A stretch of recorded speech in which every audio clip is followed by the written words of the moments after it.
로마서에서 기도를 배우다. 15번째 하느님의 영 그리스도의 영과 생명. 임숙희 레지나. 그러나 하느님의 영이 여러분 안에 사시기만 하면 여러분은 육 안에 있지 않고 성령 안에 있게 됩니다. 누구든지 그리스도의 영을 모시고 있지 않으면 그는 그리스도께 속한 사람이 아닙니다. 그러나 그리스도께서 여러분 안에 계시면 몸은 비록 죄 때문에 죽은 것이 되지만 의로움 때문에 성령께서 여러분의 생명이 되어 주십니다. 예수님을 죽은 이들 가운데에서 일으키신 분의 영께서 여러분 안에 사시면 그리스도를 죽은 이들 가운데에서 일으키신 분께서 여러분 안에 사시는 당신의 영을 통하여 여러분의 죽을 몸도 다시 살리실 것입니다. 문맥 보기.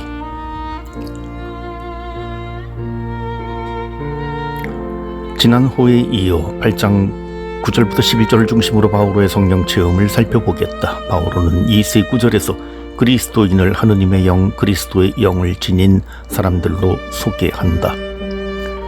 9절부터 11절은 육과 영의 대조를 관계를 다룬 8장 1절부터 17절에 속한다. 육 안에 있는 이는 죄에 굴복하고 살고 그리스도에 의해 아직 구속되지 않은 사람, 성령의 활동에 자신을 열지 않는 사람이다. 바오로는 이런 사람들을 염두에 두고 육 안에 있는 자들은 하느님 마음에 들 수 없습니다 고 결론 짓는다. 그리고 9절부터 11절에서 성령을 따라 사는 삶의 다양한 면을 그리스도 체험으로 설명한다. 하느님의 영이 여러분 안에 사시면, 그리스도의 영을 가지면 8절의 주어 그들이 9절에서 여러분으로 바뀐다. 이는 성령 체험이 독자 모두와 관련되어 있음을 드러내며 성령에 대한 두 가지 요소를 표현한다. 첫째, 여러분 안에 사는 하느님의 영은 그리스도의 영이다.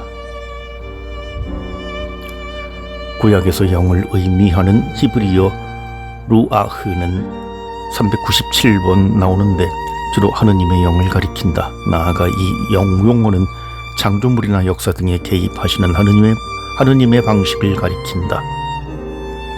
신약 성경에 하느님의 영은 30번 나오는데 그 중에 19번이 바오로 서간에서 나온다. 바오로에 따르면 구원이든 단죄든 영적인 개입은 오로지 하느님께 속한다. 신약에서 성령을 예수 그리스도에게 속한 것으로 여기는 구절은 6번 나온다.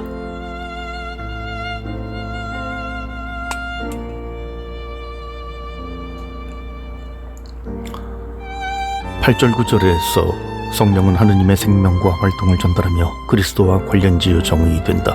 적어도 기능적인 면에서는 그리스도와 하느님이 동등하게 성령에 의해 대표된다.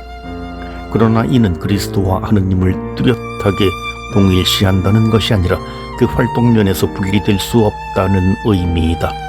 그리스도의 영은 성 프란치스코의 영처럼 순수하게 자격을 부여하는 소유격이 아니다. 겸손의 영, 가난의 영처럼 둘째 단어인 영이 첫 단어인 가난으로 축소되는 것처럼 설명하는 소유격도 아니다. 그리스도의 영은 한마디로 그리스도 안에 있으며 그리스도를 통하여 일하는 하느님의 영이라 할 수 있다. 그리스도는 하느님의 영을 소유하고 있으며 그 영의 도구가 된다. 이런 의미가 15장 18, 19절에 잘 표현되어 있다. 사실 다른 민족들이 순종하게 하시려고 그리스도께서 나를 통하여 이룩하신 일 외에는 내가 감히 더 말할 것이 없습니다. 그 일은 말과 행동으로, 표징과 이적의 힘으로, 하느님의 영의 힘으로 이루어졌습니다. 그리하여 나는 예루살렘에서 일리리쿰까지 이르는 넓은 지역에 그리스도의 복음을 선포하는 일을 완수하였습니다. 이 하느님의 영이 부활하신 분의 모든 활동을 대표한다. 둘째, 그리스도인은 그리스도의 영을 모신 사람이다. 이 말은 그리스도의 영을 갖는다, 그리스도에게 속한다와 같은 뜻이다. 그리스도에게 속한다는 것은 부활하신 분의 영향을 받으며 산다는 것, 영광스러운 십자가의 구속력으로 자신을 정화하며 산다는 것, 그분의 사랑하는 것처럼 살고 하느님을 기반으로 자기 삶을 건설하는 것이다. 따라서 바오로가 믿는 이를 그리스도의 영을 모신 사람이라고 정의할 때 이는 믿는 이들의 삶이 부활한 주님과 내밀한 일치를 이룬 삶이라고는 의미이다. 믿는 이는 예수님의 삶의 형태, 죽음, 묻힘, 부활을 그대로 따라간다. 그리스도께서 여러분 안에 계시면 10절에서는 그리스도의 영이 그리스도로 바뀌면서 여러분 안에 계시면을 덧붙인다. 10절 후반부는 조금은 귀결절인데 두 문장의 대조를 강조한다. 몸은 비록 죄 때문에 죽은 것이 되지만 의로움 때문에 성령께서 여러분의 생명이 되어 주십니다. 이 문장 구조에서 그리스도가 죽은 몸에서 생명으로, 죄에서 의로움으로 건너가게 하는 주체라는 것을 관찰할 수 있다. 이 방식으로 그리스도께서 여러분 안에는 그리스도인들에게 힘과 생명을 주는 성령 활동의 토대를 건설한다. 그리스도께서 여러분 안에는 갈라디아서 2장 19절 20절에 묘사된 바오로의 다마스쿠스 체험을 연상시키는 신앙생활의 기원, 시작을 가리킨다. 나는 하느님을 위하여 살려고 율법에 관련해서는 이미 율법으로 말미암아 죽었습니다. 나는 그리스도와 함께 십자가에 못 박혔습니다.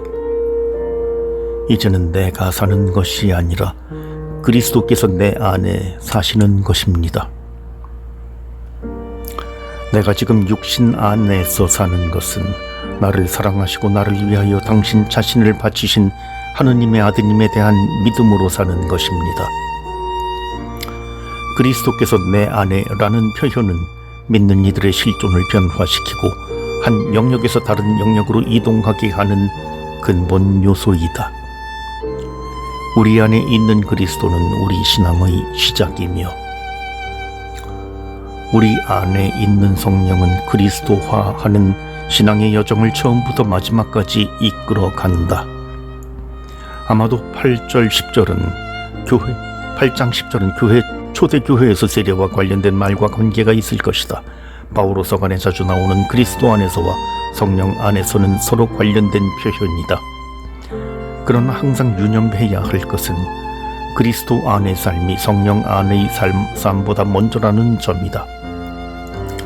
바오로의 관점에서 보면 성령, 그리스도에 의해 중재된 하느님의 영은 그리스도를 믿고 세례를 받은 사람 안에서 활동하신다.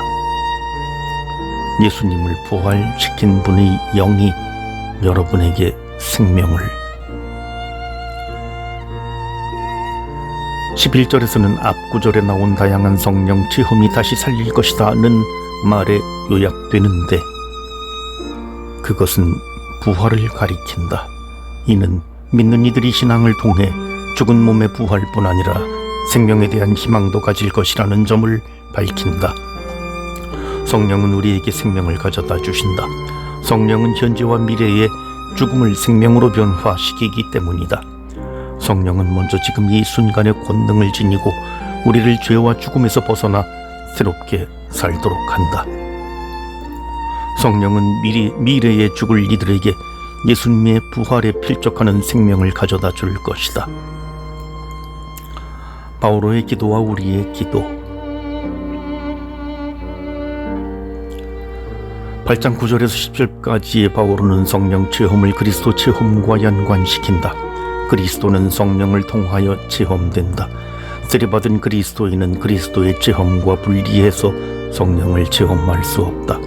예수 그리스도는 우리에게 하느님의 영을 주고 성령은 우리를 하느님의 아드님과 같은 모상이 되도록 이끄신다.